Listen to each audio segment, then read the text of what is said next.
Guys, what's up? It's Calysta, and this is going to be my final installment on my Need for Speed series, which is focused on research, construction, and training speed. In this particular video, we are going to focus on training speed. So I'm not going to necessarily tell you train X number of T3 and Y number of T4 and this type of troop type. It is really about efficiency, and this is going to be about how to improve your speeds and efficiencies from a training perspective.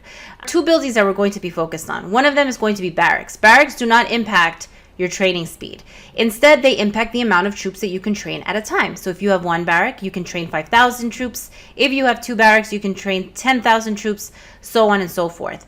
Now, how many barracks is the quintessential Lord's Mobile question, and it really depends on your situation. Right now, in case you're wondering, you're like, Calysta, what are you running? I'm running one barrack.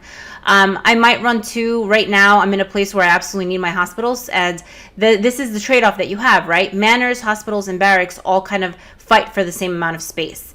But really what is going to impact your training speed is going to be your manors. So the amount of manors that you have will impact your training speed, and each manor is going to improve your training speed by 20%.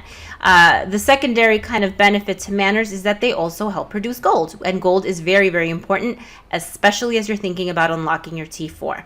So how many manors should you have? Again, it really depends on your particular situation. Are you in a very dangerous place where you need a lot of hospitals? What should your hospital capacity look like? Depends on how many troops you have, right? So keep that in mind. It really depends. I think right now I'm running about 8 or 9 manors, in case you're interested. So you're going to have your first training speed is going to be in your military tree, and that is going to be kind of very up top.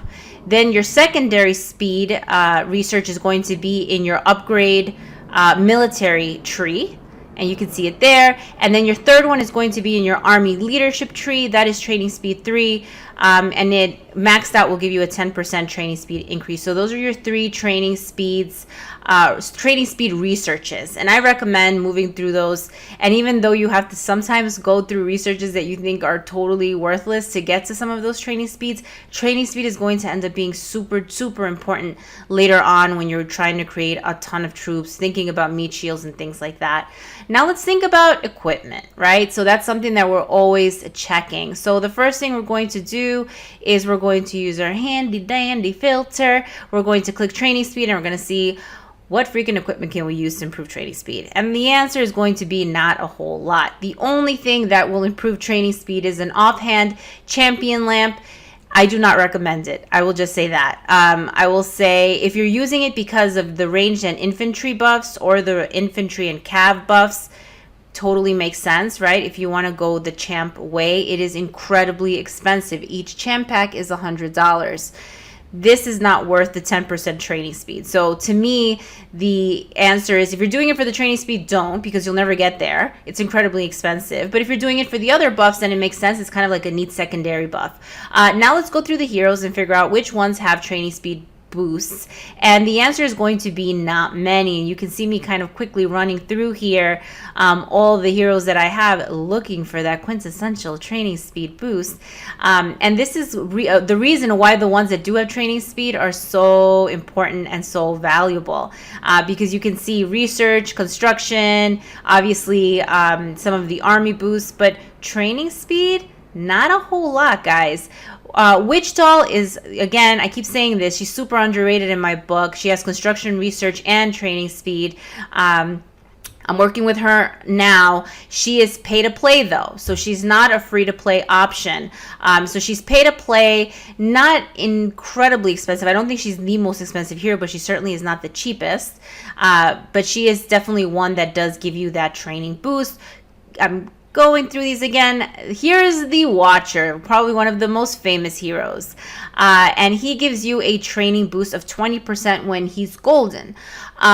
Watcher is quote unquote free to play, and the reason that I say that is because he's pretty expensive to level up, and I might be making a video on him just because I feel like there's a lot of opportunity. Dream Witch, which I just ran through, is basically Watcher's twin. She has training speed boosts. Dark Follower also has a training speed boost. Again, Dream Witch is probably the most expensive hero to level up. Dark Follower, not as expensive, but he's also pay to play. And I think that basically rounds out what heroes actually have training boosts. So next we're going to talk about our turf boosts. There are two types of turf boosts for training, a 10% and a 20%. You can get these from packs. I believe the pack called Oracle's Blessing might have the 20% training boost. And the way that you should use these is similar to construction and research, but in a bigger way. I totally recommend hoarding gems, having a solid amount of gems, and then just creating a crap load of troops, making sure you have all the resources, and then trying to stack all your boosts. So hopefully you can put on a turf boost. Again, there are wonder boosts that you can use. There is, I believe, to be able to improve your training speed, it's Chief. And it gives you a 5% boost. So you can, if you're friendly with the ruling guild, you can ask for that. There's also Kingdom boost, a training boost of 10% for 4 hours. You typically will see this training boost probably before KVK and after KVK. And the Overlord is the one that needs to pop those on. So if you see a Kingdom training boost, it might be a good idea to pop your own turf boost. Make sure that you spec for training, right? So you're going to put all your talent points in training. You're going to make sure that you have, I don't think you're going to have any training gear, but you're going to want to make sure that you have all your training things, your training boosts and your training talents up to par. You have your gems, your resources, and you can start making a lot of troops at the same time. Again, all in the sake of efficiency. Hope this was helpful. Leave any questions or comments below. Thank you so much for watching.